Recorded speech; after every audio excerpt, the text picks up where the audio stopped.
नमस्कार, आप देख रहे हैं स्टेट न्यूज हरियाणा और स्टेट न्यूज हरियाणा का प्रोग्राम राजमंत्र में आज डिस्कस करेंगे कि रोहतक लोकसभा और उसका भी जो कोसली विधानसभा है उसके अंदर एक्चुअल में हुआ क्या है। अरविंद शर्मा को एक बहुत बड़ा धोखा यहां पे मिला है और अगर कहें कि धोखा जिसने दिया है वो कहीं बाहर से नहीं आए थे, अपनी उनकी जो पार्टी है उन्हीं पार्टी के लोगों ने उनको धोखा दिया है और इसमें बड़े से लेकर के छोटे नेता तक सारे शामिल हैं। लगभग सारे नेताओं ने मिल करके अरविंद शर्मा जी को धोखा दिया है। कोई ही ऐसे नेता बचे होंगे इनमें से जो कि उनके वास्तविक तरीके से उनके साथ थे। और ये मैं अपनी तरफ से नहीं कह रहा हूं, मैंने काफी जो कार्यकर्ता हैं बीजेपी के उनसे बात की है, जो अंदरूनी तरीके से बीजेपी को जानते हैं और जो अंदरूनी तरीके से इस चुनाव के अंदर भी पूरे तरीके से सम्मिलित थे। उन लोगों से बात की तो उन्होंने बताया कि अरविंद शर्मा के जो हालात थे वो महाभारत के अभिमन्यु से कम नहीं थे। अरविंद शर्मा के साथ लोग दिख तो रहे थे लेकिन वो साथ बहुत कम थे। ऐसे ऐसे नेता जो बीजेपी में बहुत कुछ पा चुके हैं, बीजेपी के अंदर एक अच्छी ठीक ठाक अपनी पकड़ बना चुके हैं, बीजेपी के अंदर ठीक ठाक उनका जो माहौल है वो है, बीजेपी ने उनको बहुत कुछ दिया भी है और आज के दिन वो ठीक ठाक पोजीशन पे भी है। ऐसे नेता, उन नेताओं ने भी नीचे नीचे दगा किया है। कुछ जो कार्यकर्ता हैं उनका कहना तो यहां तक है कि जिन बड़े नेताओं के बारे में मैं बात करूं, क्योंकि सीधा नाम नहीं लूंगा मैं किसी का, और उन नेताओं के बारे में लोगों ने मुझे बताया है कि जब उन्हीं के कार्यकर्ता कांग्रेस को वोट डालने जा रहे थे तो उस समय पे उन्होंने फोन किया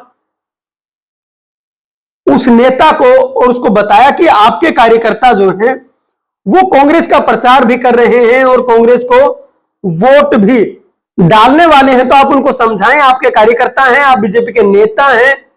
तो उन नेताओं ने साफ तौर पे कहा कि जो कर रहे हैं उनको करने दो, वो ठीक कर रहे हैं। जबकि इन्हीं नेताओं से बीजेपी को बहुत सारी उम्मीदें थी कि अरविंद शर्मा का साथ देंगे, लेकिन नीचे नीचे अरविंद शर्मा एक चक्रव्यूह में फंस चुके थे और उसी चक्रव्यूह से वो बाहर उस समय पे निकल नहीं पाए थे। तो क्या अब अभिमन्यु की तरह ही इस चक्रव्यूह में फंस करके अरविंद शर्मा की जो राजनीति है रोहतक लोकसभा की वो दम तोड़ देगी, या फिर ये उस चक्रव्यूह को तोड़ करके बाहर निकलेंगे? ये तो अब जो 4 तारीख है वो बता ही देगी। लेकिन फिर भी जो हर रोज लोगों से बातें कर रहे हैं, लोगों से मिल रहे हैं, तो उनमें नई नई जो बातें हैं वो निकल करके सामने आती हैं कि किस नेता ने क्या दगा किया। आप साफ साफ नाम लेना तो गलत होगा, लेकिन फिर भी उन लोगों ने साफ तौर पे बता दिया है कि वो नेता कौन कौन है जो बीजेपी के ही नेता थे और बीजेपी के ही खिलाफ रहे। सीधे तौर पे अगर विरोध नहीं कर पाए तो जो उनके कार्यकर्ता थे, जो उनके कर्तव्यनिष्ठ लोग थे, उन लोगों को उन्होंने इस काम के अंदर लगा दिया ताकि उनका नाम भी सामने ना आए और जो करना चाहते हैं वो कर पाए। बात यहां पे नरेंद्र मोदी की होती है कि इलेक्शन नरेंद्र मोदी के नाम पे लड़ा जाता है, नरेंद्र मोदी जी को वोट मिलते हैं और अब सीधे तौर पे यही देखा जाएगा कि नरेंद्र मोदी जी का जो प्रभाव है वो इस विधानसभा पे कितना रहा। क्योंकि जिस तरीके से दबाव बनाया गया, जिस तरीके से बीजेपी के नेताओं ने खिलाफत की, जिस तरीके से दगा दिया गया, धोखा दिया गया, उस तरीके से अब साबित यही होता है कि जो वोटर सिर्फ नरेंद्र मोदी के नाम पर वोट करना चाहता था शायद उसी ने बीजेपी को वोट किया और बाकी लोगों को बहला फुसलाकर या फिर अगर कहें कि जो कार्यकर्ता के नाम पर या फिर दूसरे तरीके से लालच दे करके दूसरी तरफ ले जाया गया और वही कहानी पूरी यहां पे बनी रही है।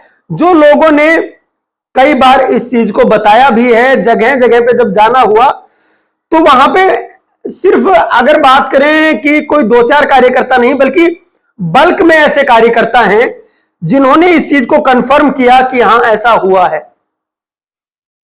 अब धीरे धीरे जो बीजेपी पार्टी है या उसके बड़े नेता हैं वो इन चीजों के ऊपर एक्शन भी ले रहे हैं। तो अब शायद ऊपर तक जो बीजेपी के बड़े नेता हैं या फिर कहें कि हाई कमान है या जो निर्णय लेने वाले नेता हैं उनके पास ये सारी बातें पहुंच भी चुकी होंगी, क्योंकि कुछ जगह पे बीजेपी सोच रही है कि वो इन लोगों को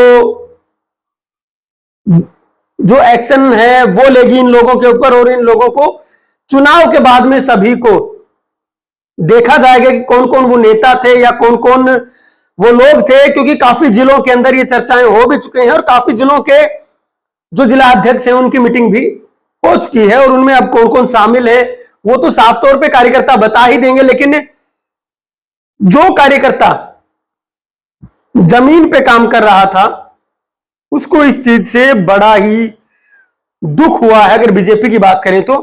और अब वो कार्यकर्ता खुल करके बोलने लगा है कि उनके साथ में आखिर हुआ क्या है। तो अब सीधे तौर पे यह भी हो सकता है कि बीजेपी के जो यहां पे नेता हैं उनको साइडलाइन भी किया जा सकता है। जब इन सभी चीजों का खुलासा होगा तो वो सारे नेता साइडलाइन किए जा सकते हैं। लेकिन अब सबकी निगाहें 4 जून के ऊपर टिकी हैं कि आखिर 4 जून को क्या होने वाला है और क्या मोदी फैक्टर ने यहां पे काम किया है। क्योंकि अकेला मोदी फैक्ट्री यहां पे होगा जो काम कर रहा होगा, क्योंकि मोस्टली नेताओं ने यहां पे धोखा दिया है और ये कार्यकर्ता बता रहे हैं। आप क्या सोचते हैं इस बारे में, और क्या कुछ आप लोग मानते हैं कि दगा हुआ है, नहीं हुआ है, या फिर कोसली विधानसभा के अंदर आखिर क्या हुआ है, या पूरे हरियाणा में जो जगह जगह से खबरें आ रही हैं वहां पे क्या हुआ है, आप नीचे लिख भेजिए। नमस्कार, धन्यवाद, जय हिंद, जय भारत। नीट, आईआईटी और जेडब्ल्यू में सिलेक्शन गारंटी के साथ, नहीं तो फीस वापस। हम बात नहीं काम करते हैं, ये हम नहीं हमारा रिजल्ट बोलता है। आपके कोसली इलाके का बेहतरीन इंस्टीट्यूट एसबीआई बैंक के पास मेडिजी ने अपना स्कूल नर्सरी से 12वीं कक्षा तक लुखी गाँव में शुरू कर दिया है। अब छोटे बच्चे भी अच्छी शिक्षा से वंचित नहीं रहेंगे।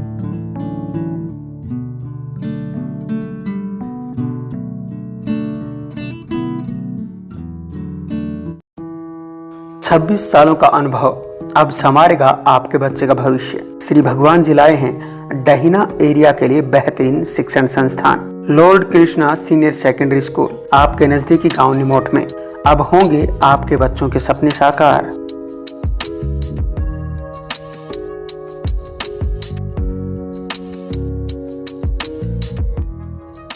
हम आपको विश्वास दिलाते हैं कि इस संस्था में आपके बच्चे का भविष्य सुरक्षित रहेगा। IIT, PMT, CLAT, CA, CPT, NDA, Sainik school और मिलिट्री स्कूल सभी कंपटीशन की तैयारी करवाई जाएगी। मैं 26 साल से शिक्षा के क्षेत्र में काम कर रहा हूँ, 1998 से।